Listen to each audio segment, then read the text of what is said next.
Welcome to all of you in my today's session. अगर possible है तो उसका बेस उठा हुआ है,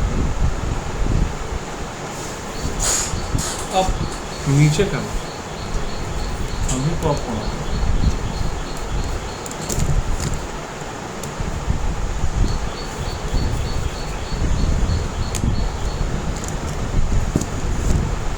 अब जाके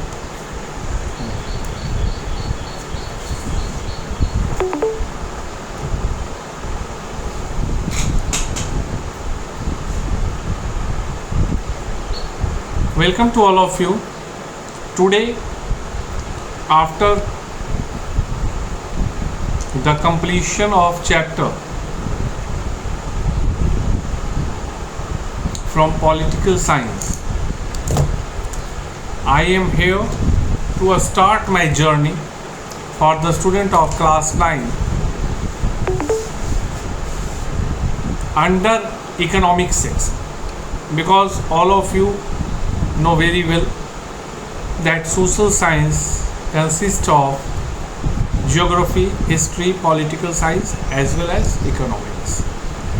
So today I am in front of you for having discussion over the first chapter from economics, none other than the story of Palampu. Actually, the main thing that we have to understand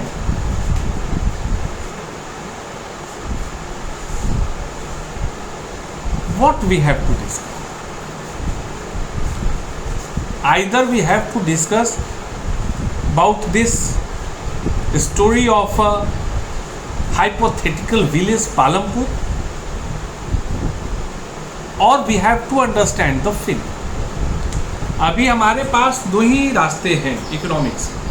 एक, अगर मैं सामान्य तौर पे समझूं तो जो ये काल्पनिक कहानी है पालमपुर की, उस कहानी को हम लोग डिस्कस करें, या तो हम इसके कंटेंट को समझें, हम इस चीज़ को पकड़ें कि क्यों, या इस हाइपोथेटिकल स्टोरी के माध्यम से जो यह टॉपिक है, यह जो चैप्टर है, वो कहना क्या चाहता है, what are the basic things what we have to understand with the help of this story. दो ही रास्ते आ गए।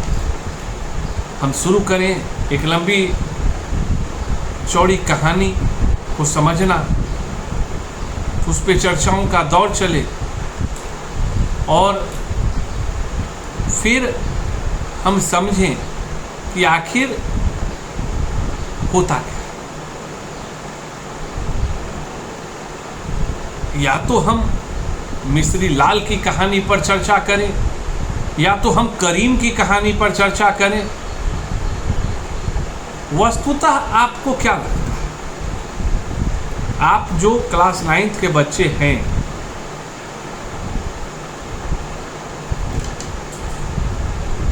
उनके लिहाज से क्या कहानी पढ़ना चाहिए? क्या यह उचित होगा कि मैं story of Palampur hypothetical village, काल्पनिक विलेज की कहानी को समझूं, करीम और मिस्री लाल की बातों को हम समझें? Because one thing that should be very clear यार, कि वो पात्र हैं, अल्टीमेटली हमको समझना है कि इस चैप्टर का फैक्ट क्या है, इस चैप्टर से क्वेश्चंस कैसे आ सकते हैं। चूंकि कहानी तो आप भी पढ़ सकते हैं, आप कोई दूसरी तीसरी चौथे के बच्चे नहीं हैं जिनको कहानी पढ़ने में दिक्कत होगी। काफ़ी रोमांचक कहानी, बहुत ही रोमांचक। तो मैंने सोचा कि instead of explaining or briefing this story कि भाई Palampur is going to be considered as hypothetical village, in which farming is going to be considered as main activity by the people of Palampur, and they are well connected with the neighboring villages and towns. Raiganj, a big village, is 3 kilometre from Palampur. तुमको खुद ही आनंद आएगा कि sir क्या कर रहे हैं, what you are doing sir. अरे हम लोग पढ़ लेंगे सर, डेफिनेटली हम लोग पढ़ लेंगे, ये पूरी कहानी हम लोग पढ़ लेंगे, कहीं कोई दिक्कत नहीं होगी सर. इस बात को हम समझेंगे कि भी पालमपुर में खेती करने के लिए पहले ज़मीन चाहिए, फिर ज़मीनों की सफाई करनी होगी. We have to clean the land, we have to prepare them for agricultural work etcetera and etcetera. खेती करेंगे, मुख्य काम है. Dairy work and other works are the side line works done by the people of Palampur. ये चीज़ तुम आराम से पढ़ सकते हो. मैंने काफ़ी विचार विमर्श के बाद यह सोचा कि हम लोग एक काम करते हैं. बोलोगे सर क्या काम करते हैं? हम लोग पढ़ने का काम, पालमपुर की कहानी को पढ़ने का काम तुम लोगों को दे देते हैं. Farming activity, non farming activity, जो लंबी चौड़ी बातें हैं वो तुम कर लो, और हम लोग इस चीज़ को समझें कि what is the summary, what is the summary comes out from the story of Palam. क्या मैं सही हूँ? चीज़ को समझो, क्या मैं सही हूँ? Am I correct? तो बोलोगे बिल्कुल सर, कहानी हम समझेंगे, सार को आप समझाइए, ताकि अगर हम लोग को समरी समझ में आ गया तो हम लोग कहानी जब पढ़ेंगे तो हम लोगों के मन में होगा यह बात कि हम इस चीज़ को खोजें कि कहाँ यह समरी है, और जिसका नतीजा क्या निकलेगा कि कहानी को समझने में आसानी, हमको इस समझ में आ जाएगा. We understand very well that what the author was trying to explain with the help of the story. So now I am here to start the explanation of the summary. Basically, with the help of this story,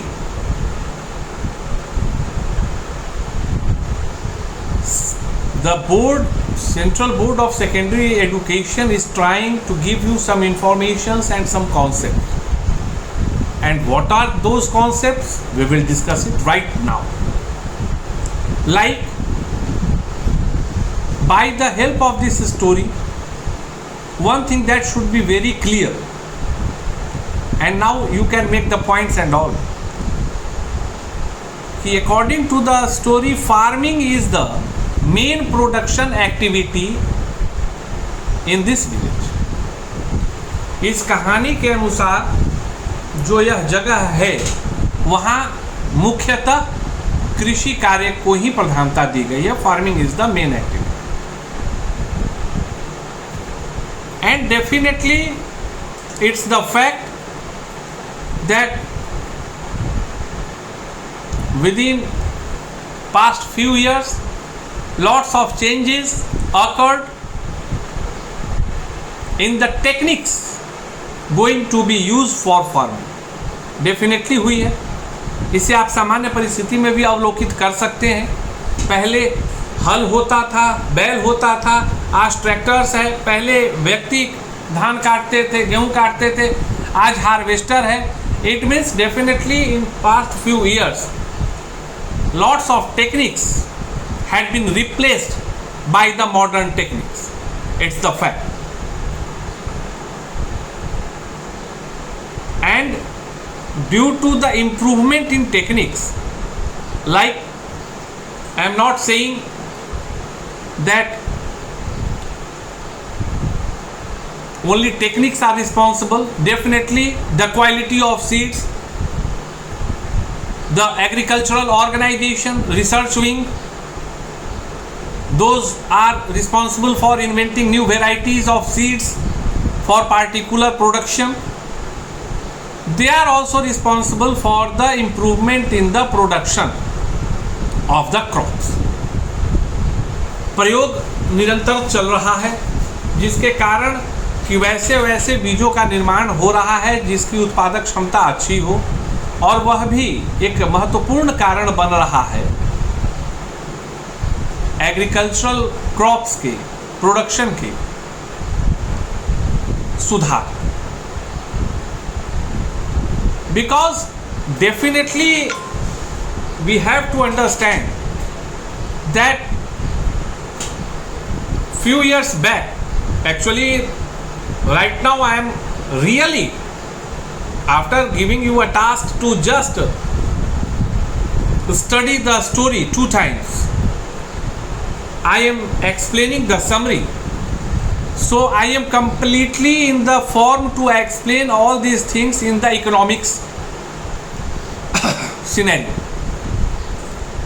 तो एक चीज समझो अर्थव्यवस्था के लिहाज से, आबादी तो बढ़ेगी, आबादी बढ़ रही है, क्या भूमि का भी विस्तार हो रहा है? Then you will say no, भूमि का तो विस्तार नहीं हो रहा है सर। It's correct. जब भूमि का विस्तार नहीं हो रहा है तो आवश्यकताओं की पूर्ति के लिए हमारे पास 2 माध्यम, we are having only 2 options to fulfil the wishes of the people. First one, either we will increase the production or either we will import the thing। 2 ही चीजें, या तो आप अपनी आवश्यकताओं की पूर्ति के लिए आवश्यक वस्तुओं का उत्पादन बढ़ा दें, अन्यथा आप बाहर से आयातित करें। अब इकोनॉमिक्स के पॉइंट ऑफ व्यू से समझो, अगर तुम अपने प्रोडक्शन को बढ़ाते हो, इस चीज को बड़ी सरलता के साथ मैं समझा, अगर तुम अपने प्रोडक्शन को बढ़ाते हो तो क्या होगा? अब एक उदाहरण के लिए समझो, मान लो मेरी आबादी अब बढ़ के 100 व्यक्ति की हो गई, एक जगह है इसकी आबादी बढ़ के 100 व्यक्ति की।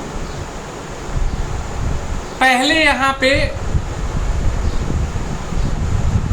50 किलो अनाज होता था, जो कि उस वक्त के रह रहे 50 लोगों के लिए पूरा था। अब हमारे पास 3 रास्ते हैं। पहला, 100 व्यक्ति के लिए कितना अनाज चाहिए? तो 100 किलो चाहिए। तो सबसे पहला चीज देखो, जो सबसे आसान है कि 50 किलो का उत्पादन हो रहा है, जरूरत 100 किलो की है, हम लोग 50 किलो खरीद लेते हैं। अगर हम यह करते हैं तो हम लोग इकोनॉमिकली कभी, चूंकि इकोनॉमिक्स में इकोनॉमी की ही बात होती है, तो इकोनॉमिकली कभी पावरफुल नहीं होंगे। क्यों? चूंकि जो हम पैसे कमाएंगे वो तो मुझे खर्चने होंगे। I have to spend all the money. पैसे तो रह नहीं जाएंगे अपने पास। देश के साथ भी वही स्थिति होगी, देश को सामान खरीदना होगा तो उसकी मुद्राएं बाहर चली जाएंगी देश की प्रगति में।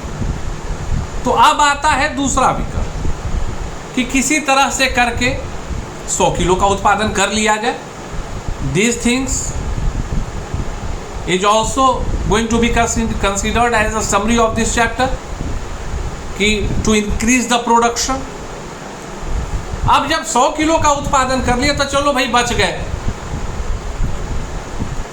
जरूरत नहीं पड़ी, जितने लोगों के लिए आवश्यकताएं थी उतनी हो गई। लेकिन इससे हम बढ़ेंगे कैसे? क्योंकि हमने 100 किलो उपजाए और 100 किलो हम खा गए, तो हमारे पास आय कहाँ से आएगा? From where we can generate money. And in economics we have to study about the generation of money in profitable motive. तो तीसरा उपाय होता है कि नहीं, we will increase the production and the amount of production is greater than the amount of consumption. ये फंडा समझ लो। If the amount of production is greater than the amount of consumption, जब उत्पादन खपत से ज्यादा होगा, then after consumption also we will become able to export the things. तभी हम वस्तुओं को खपत के बाद जो शेष वस्तुएं बची उसको जो है हम लोग बेच सकते हैं, उसको हम लोग बेचेंगे। बेचने से बाहरी मुद्राएं आएंगी and the economy of our country और आवर सेल्फ, जिस स्तर पे इसको, इसको राष्ट्र के स्तर पे लो, इसको घर के स्तर पे लो, इसको विलेज ऑफ पालमपुर के स्तर पे लो। हर परिस्थिति में आपके जीवन शैली में बदलाव तभी होगा जब आप आय के अवसरों को जनरेट करना सीखेंगे। And this one is also going to be considered as a main segment, एक मेन कंटेंट है जो इस स्टोरी के माध्यम से आपको बताया गया। कारण, because according to this story, one line that should be very clear, that the area of the land is fixed. जमीन के जो आंकड़े हैं वो निश्चित है, जमीन आप बढ़ा नहीं सकते हैं। then definitely we have to increase the production. If we want to enrich our economy, then definitely we have to build a concept that we have to increase the production capacity for the betterment of the economy of either concerned to the village, the state, society or for nation. But it's also fact that it's true that we can increase the production with the help of using some new techniques. लेकिन अब सवाल तो वही है ना कि बैल तो मिलेगा 10,000 में और टेक्निक बढ़ाने के लिए ट्रैक्टर मिलेगा 10 लाख में। Then definitely it's also truth that for implementation of new techniques,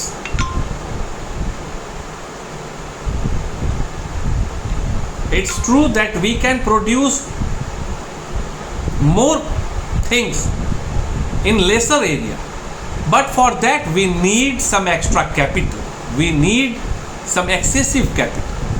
अगर चीज़ों को हम साइंटिफिक मैनर में करें, इम्प्रोवाइज्ड मैनर में करें, मॉडर्न टेक्निक से करें, तो definitely we can use more crops और more products in lesser area, but for that we need some extra money. For an example you can easily understand, अभी एक स्कीम आया हुआ है हाइड्रोपोनिक्स एग्रीकल्चर का। अभी जानते होंगे ना, घर पे छतों पर सब्जियां लगाई जाती हैं, उपजाए जाते हैं, करोड़ों रुपए लोग कमा रहे हैं, काफ़ी इनरिच हो रहे हैं। वो टेक्निक बहुत अच्छी है, we can capable to earn money. हम लोग प्रोडक्शन को बढ़ा सकते हैं, बहुत सारे चीज़ों को घर के छत के भी ऊपर पानी से। सिर्फ एक टेक्निक जिसमें पानी का व्यवहार करके आदमी कृषि का उत्पादन कर सकता है, इजराइल के जैसे। लेकिन क्या है, costing is high. The lower middle class people is not capable to invest lot of money. ये जानते हुए भी कि the technique is good, we can increase our production, मतलब जमीन तो जमीन, हवा में भी सब्जी का उत्पादन हो जाए। It sounds good, but it's tough according to the financial strategy.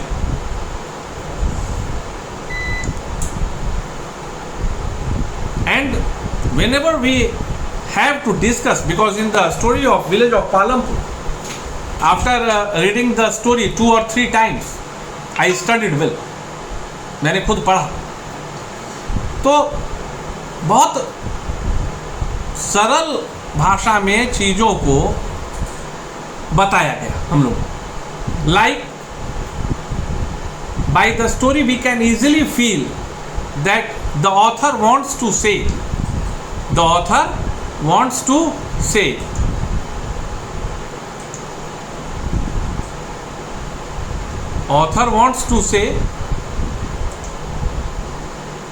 just wait for a sec.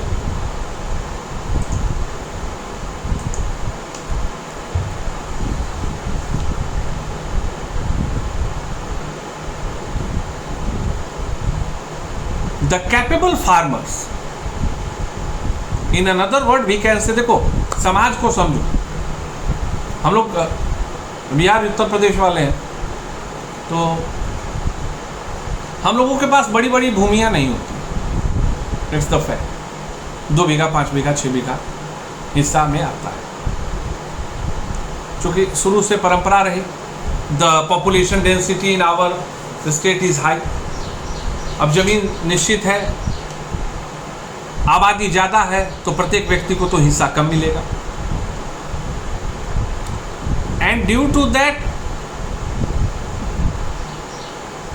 हम लोग इस चीज़ को समझते हैं कि किसान भी 3 प्रकार का होता है। एक किसान पंजाब का होता है, मर्सिडीज में घूमने वाला, अंगूर का जूस पीने वाला, बड़े बड़े एरिया का मालिक। जैसा कि कल भी मैं पढ़ रहा था, कल मैं न्यूज़ देख रहा था, I saw a picture of farm house of Mohammed Shami, Uttar Pradesh के एक खिलाड़ी हैं मोहम्मद सामी। उनका फार्म हाउस कोरोना काल में भी रहना, और कोई और प्लेयर भुवनेश्वर कुमार वहाँ प्रैक्टिस करने जाते थे उनके घर में। तो उनके घर की खूबी के बारे में लिखा कि 150 एकड़ में बना हुआ है फार्म। मतलब मोहम्मद सामी जी का जो घर है जहाँ वो रहते हैं यूपी में, वो 150 एकड़ में। और अब बिहार में हम लोग आम किसानों की तुलना करें तो 150 एकड़ तो पूरे गांव को भी हिस्सा नहीं मिलता हो। तो वस्तुतः यह सत्य है, it's truth that we can also classify or divide the label or the farmers into 3 segments: rich farmers, middle class farmers and lower class farmers। किसान भी 3 प्रकार का होगा, एक समृद्ध किसान, एक मध्यम किसान और एक निम्न किसान।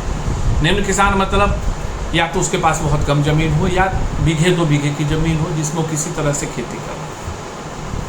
तो ये बात तो तय है कि जब पैसे अतिरिक्त लगेंगे प्रोडक्शन बढ़ाने के लिए, and that will be beneficial for the nation as well as for the society, but it's the fact कि जो बड़े और मंझोले किसान हैं, जो रिच और जो मिडिल मतलब क्लास के जो फार्मर हैं, वो तो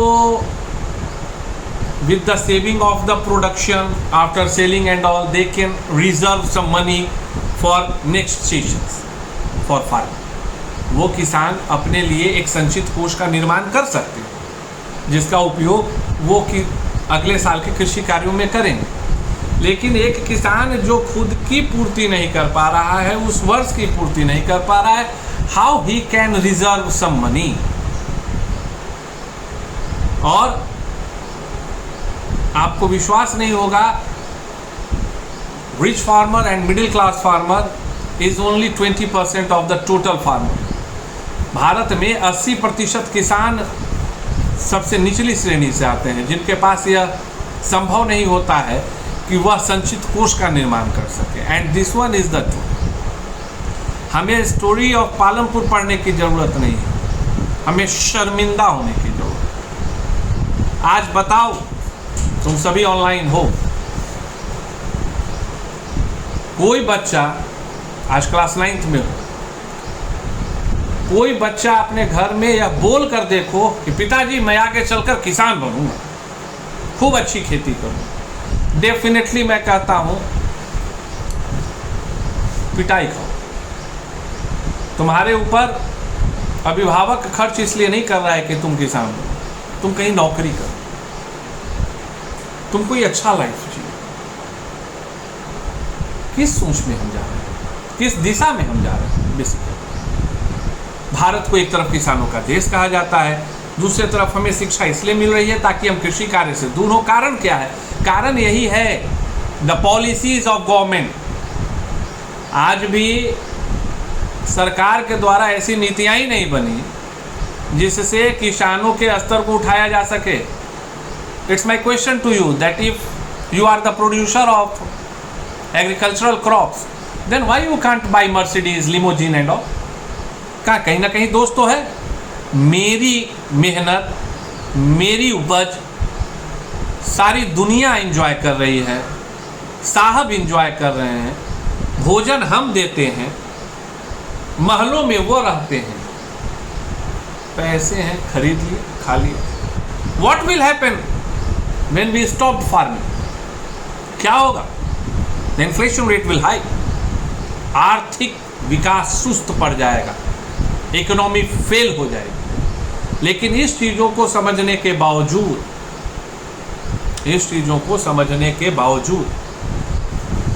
हम कुछ भी नहीं कर पाते। स्टोरी ऑफ पालमपुर मत समझो, फील करो। जब 2 बार कहानी पढ़ लोगे ना, तुम फील करोगे। Who is government to decide MSP and all? सरकार कौन होती है? हम अकर्मण्य हैं, वी आर यूजलेस फेलोज। जो हमारे किसान हैं, they are not capable to build a system. हम नेशन स्तर पे, राष्ट्रीय स्तर पे एक संगठन बना। संगठन कोई नेतृत्व करने के लिए नहीं हो, बिल्कुल नहीं। The concept is very clear कि भाई उस संगठन का निर्माता कौन है इसकी तो जानकारी भी नहीं रहनी चाहिए। एक प्लेटफॉर्म बनाया जाए, वहीं पर तमाम प्रकार के सामानों का क्रय विक्रय हो। अमेजन से लेते हैं ना, फ्लिपकार्ट से लेते हैं ना, इंडिया मार्ट से लेते हैं ना, जी नहीं, चावल गेहूं दाल सब कुछ वो भी उसी जगह से हो। If we will see that the cost of other thing goods items वो ऊपर उठ रहा है, then it's the right of farmer to increase the price. वो भी तो कमाए, आटा बेचने वाला ही कमाएगा, गेहूं उत्पादन करने वाला नहीं कमाएगा क्या? What is the reason behind the difference? अंतर सोचो, गेहूं 18 रुपए किलो, आटा 35 रुपए किलो आशीर्वाद का, फॉर्चून का आटा। आखिर वो कौन सी परिस्थिति है जो डबल हो गया? It means what?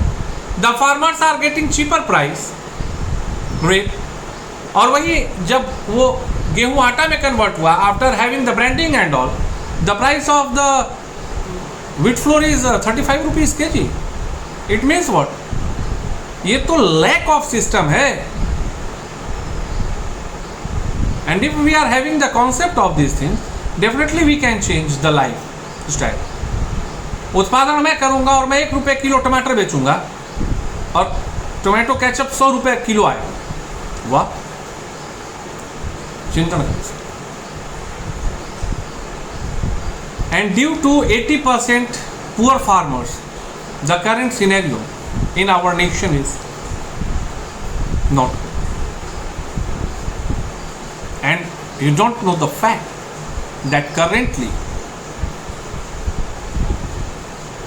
those poor farmers are doing extra duties apart of farming. मैंने कई लोगों को देखा है जी, विलेज ऑफ पालमपुर पढ़ने की जरूरत नहीं है, मैं वस्तुतः बिहार से ताल्लुकात रखता हूँ, पटना आना जाना होता है। मैंने कई किसानों को देखा है कि वो खेती भी करते हैं, साथ में पटना में कोई दिहाड़ी मजदूरी भी करते हैं। उनको वो चीज़ करने की आवश्यकता क्यों पड़ रही है? इसका मतलब they are not capable to live a proper life style with the help of doing farming. So for some extra resources they have to work on some other places. These things actually, basically the story of Palampur is responsible for the explanation of these things. And if these kind of summary will be in your mind, then definitely you will feel the concept of the stories of the story of village Palampur. In next session we will discuss about manpower work and all, and we will try to understand this chapter in more deeper way. Thank you. Have a great day.